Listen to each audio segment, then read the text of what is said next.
दोस्तों, इस मूवी के स्टार्टिंग में हमें सैम नामक एक लड़का दिखाया जाता है जो अपने दोस्तों के साथ एक ट्रैवल पर जा रहा था। वो सब लोग एक बस पर जा रहे थे, तभी उनकी बस एक ब्रिज पर आकर रुकती है जहाँ पर कंस्ट्रक्शन का काम चल रहा था। और उस ब्रिज पर पहुंचते ही सैम को अंदर से बहुत बैड फीलिंग्स आ रही थी। उसे अंदर से ही लग रहा था कि कुछ बहुत बुरा होने वाला है। और तभी बस को ब्रेक लगती है और सैम के थंब पर एक कट लग जाता है। और उसी वक्त उस बस का रेडियो अपने आप स्टार्ट हो जाता है और उस पर dust in the wind all we are a song बजने लगता है। और ये एक क्लू था कि वाइन की वजह से ही उनकी डेथ होने वाली है, ऐसा सैम को लग रहा था। और तभी उसी वक्त वो ब्रिज कोलैप्स होने लगता है और वो सब दोस्त अपनी जान बचाकर बस से बाहर आने लगते हैं। लेकिन उसी वक्त उनकी एक दोस्त मारी जाती है और उनका एक दोस्त भी बस के साथ डूबकर मर जाता है। उसके बाद जब सैम अपने दोस्तों को बचा रहा होता है तब उसके एक दोस्त का चश्मा नीचे गिर जाता है। इसकी वजह से उसे दिखाई नहीं देता और तभी वो नीचे पानी में गिर जाती है, लेकिन वो अब भी जिंदा थी। और उसी वक्त एक कार ऊपर से गिरती है और वो मर जाती है। और उसके थोड़ी देर बाद एक कटीली वायर से उसका दोस्त नेथन भी मर जाता है और उनका बॉस भी गर्म टार गिरने की वजह से जलकर मर जाता है।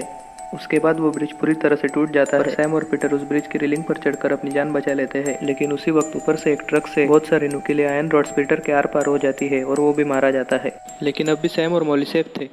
लेकिन उसके थोड़ी देर बाद सैम की भी बहुत बुरी तरह से मौत हो जाती है और तभी सैम की आंख खुल जाती है और वो समझ जाता है कि ये उसका सपना था, लेकिन उसे डर था कि यह सपना कहीं सच ना हो जाए।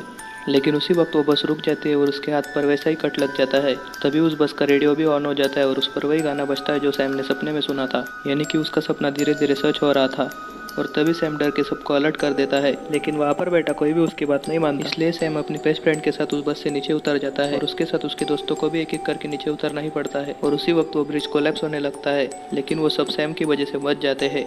लेकिन वो सब उसे थैंक्स कहने की वजह उस पर शक करने लगते हैं और एक पुलिस एजेंट उसे टेररिस्ट समझने लगता है, लेकिन वो सबूत न होने की वजह से उसे छोड़ देता है। और उसके बाद उन सब दोस्तों को मेमोरियल फंक्शन पर एक विलियम नामक शख्स मिलता है और वो उन्हें कहता है कि डेथ को चीट करना डेथ को पसंद नहीं, और ऐसा कहकर वो वहाँ से चला जाता है। और उसके बाद के सीन में पीटर की फ्रेंड जिम्नास्टिक की प्रैक्टिस कर रही होती है और पीटर ऑडियंस में बैठ के उसकी प्रैक्टिस देख रहा था। लेकिन उसी वक्त वो लड़की ऊपर से काफी जोर से नीचे गिरती है, जिसकी वजह से उसका स्पाइनल कॉर्ड टूट जाता है और वो बहुत ही बुरी तरह से मारी जाती है, जिसे देखकर पीटर बहुत शॉक्ड हो जाता है। उसके बाद अगली मॉर्निंग वो सब दोस्त ऑफिस में बहुत अपसेट होकर बैठे हुए थे, लेकिन उनका एक दोस्त फ्री मसाज कूपन लेकर एक मसाज सेंटर पर जाता है और मसाज करने वाले उसे थोड़ी देर के लिए वहाँ लिटाकर बाहर चले जाते हैं। लेकिन उसी वक्त वहाँ पर आग लग जाती है, फिर भी वो आग से सेफली बच जाता है। लेकिन उसी वक्त एक बुद्धा स्टैचू उसके मुंह पर गिर जाता है और वो वही मारा जाता है। और उसके बाद वो सब दोस्त उसी जगह पर पहुंचते हैं जहाँ पर उनका दोस्त मारा गया था, लेकिन सैम को फिर से उस जगह पर विलियम दिखता है। तभी सैम विलियम को गुस्से में पूछ लेता है कि तुम हमारा पीछा क्यों कर रहे हो। तभी विलियम उनको डेथ चीट का सारा पैटर्न बता देता है। वो उन्हें बताता है कि तुमने डेथ को चीट किया था, इसलिए तुम भी जल्द ही मरोगे, लेकिन अगर तुम्हारे जगह पर कोई और मरता है तो उसकी लाइफ तुम्हारे पास आ जाएगी और तुम बच जाओगे, पर अपनी लाइफ के लिए किसी इनोसेंट को मारना गलत बात है। ऐसा कहकर वो वहाँ से चला जाता है। तभी वो सारे दोस्त डेथ पैटर्न समझ लेते हैं, लेकिन उस वक्त उनकी एक दोस्त वहाँ पर नहीं थी जो अपना लेजर ट्रीटमेंट करने के लिए हॉस्पिटल में गई थी, इसलिए वो सब उसे भी डेथ पैटर्न समझाने के लिए जाते हैं। और जब वो लड़की अपना ट्रीटमेंट कर रही थी तब उसके हाथ में एक टेडी बियर था, जिसे जोर से दबाने की वजह से उसकी एक आंख टूटकर नीचे गिर जाती है।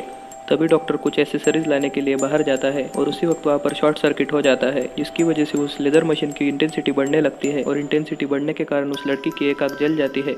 लेकिन वो अपनी दूसरी आंख अपने हाथ से बचाकर वहाँ से भाग जाती है, लेकिन भागते वक्त उसका पैर उस टेडी बियर के आंख पर पड़ जाता है और वो बिल्डिंग से नीचे गिरकर मर जाती है। और उसके बाद वो पुलिस एजेंट फिर से सैम को इंक्वायरी करने के लिए अरेस्ट कर लेता है, लेकिन सबूत न होने की वजह से उसे फिर से छोड़ देता है। और उसके बाद डेथ पैटर्न के हिसाब से मरने की बारी अब नेतन की थी। और जब नेतन अपनी फैक्ट्री में काम कर रहा था तब एक कुक जोर से उसकी तरफ आने लगता है, लेकिन उसे डेथ पैटर्न पता था, इसलिए वो उस कुक की तरफ एक वर्कर को ढकेल देता है, जिसकी वजह से वो वर्कर मारा जाता है। और डेथ रूल्स के हिसाब से अब नेतन सेफ था और इस तरह से नेतन एक इनोसेंट को मारकर बच जाता है। और उसके बाद वो सारे दोस्त नेतन से सच पता कर ही लेते हैं। फिर उन्हें डेथ रूल्स पर सच में यकीन आ जाता है और तभी उनका बॉस वहाँ पर आता है और एक आयरन रोड उसके पेट से आर पार हो जाता है, जिसकी वजह से वो मारा जाता है क्योंकि अगला नंबर उसका ही था। उसके बाद अगले सीन में हमें पीटर दिखाया जाता है, जिसका अगला नंबर था, और पीटर अपनी लाइफ बचाने के लिए मॉली पर गन पॉइंट कर देता है, लेकिन सही वक्त पर सैम आकर उसे बचा लेता है। पर जब सैम और मॉली वहाँ से भाग रहे थे तभी पीटर सैम को इंजर्ड करके मॉली के पीछे उसे मारने के लिए भागता है, लेकिन सही वक्त पर वो पुलिस एजेंट वहाँ पर आ जाता है, पर पीटर उसे भी पीछे से गन शॉट करके मार देता है। और अब डेथ रूल्स के हिसाब से पीटर सेफ था क्योंकि उस पुलिस एजेंट की लाइफ अब पीटर के पास थी, लेकिन वो फिर भी गुस्से में मॉली को मारने के लिए उसके पीछे दौड़ता है। पर सही वक्त पर वहाँ पर पहुंचकर सैम मॉली को बचा लेता है और पीटर को मार देता है। और उसके बाद डेथ रूल्स के हिसाब से सैम भी अब डेथ से आज़ाद हो जाता है क्योंकि उसके पास अब पीटर की लाइफ थी, उसने उस पुलिस एजेंट से ली थी, इसलिए वो और मॉली फाइनली बच जाते हैं।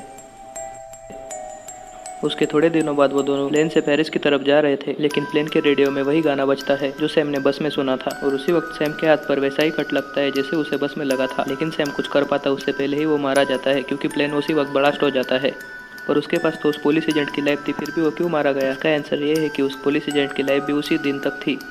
उसके बाद हमें नेथन दिखाया जाता है जो इस हादसे का एकमात्र सर्वाइवर था, क्योंकि उसके पास उस वर्कर की लाइफ थी। लेकिन तभी उसे एक आदमी बताता है कि इस वर्कर को नेथन ने मारा था, उसे ब्रेन ट्यूमर था और उसे कभी ना कभी मरना ही था। और तभी नेथन समझ जाता है कि उसकी डेथ भी पास ही है।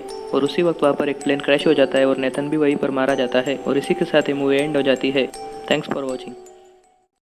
और दोस्तों, जैसा कि हमने कहा था कि हमारे 5 लकी सब्सक्राइबर्स का नाम हम हमारे कम्युनिटी टैब में जरूर दिखाएंगे, इसलिए हमारे लास्ट वीडियो के 5 लकी सब्सक्राइबर्स जिनका नाम हमने हमारे कम्युनिटी टैब में दिखाया था वो ये रहे। और दोस्तों, इसी के साथ हमने हमारे इस वीडियो के 5 सब्सक्राइबर्स का नाम भी हमारे कम्युनिटी टैब में मेंशन किया है। तो जल्दी से जाकर हमारा कम्युनिटी टैब चेक कीजिए, क्योंकि वो लकी सब्सक्राइबर्स आप भी हो सकते हैं। और दोस्तों, अगर आपको हमारे वीडियो पसंद आ रहे हैं तो हमारे चैनल को सब्सक्राइब करना ना भूले।